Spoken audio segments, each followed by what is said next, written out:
جب بھی فارغ وقت ملے تو اپنی ماں کے پاس بیٹھ جایا کرو، کیونکہ ماں کے ساتھ گزرا ہوا وقت قیامت کے دن نجات کا باعث بنے گا۔ اگر تم سے کوئی ناراض ہے اور اس کو یہ غرور ہے کہ تم ہی اسے مناؤ گے تو تم اس کے غرور کو ٹوٹنے مت دو۔ عقل مند وہ ہے جو کم بولے اور زیادہ لوگوں کی سنے۔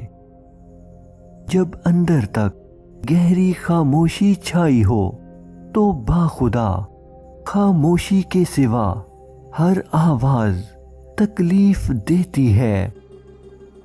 زندگی کسی کو دکھ دے کر خوش رہنے کا نام نہیں، زندگی وہ کہ سب آپ سے خوش رہیں۔ حکمت روح کی زندگی ہے۔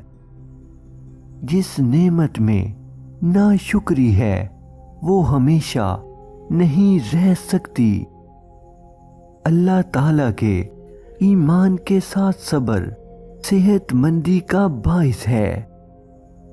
کوئی انسان کتنا بھی گنہگار کیوں نہ ہو، رب العالمین اس کے لیے دعا کا وسیلہ، توبہ کا راستہ اور رزق کا دروازہ کبھی بند نہیں کرتا۔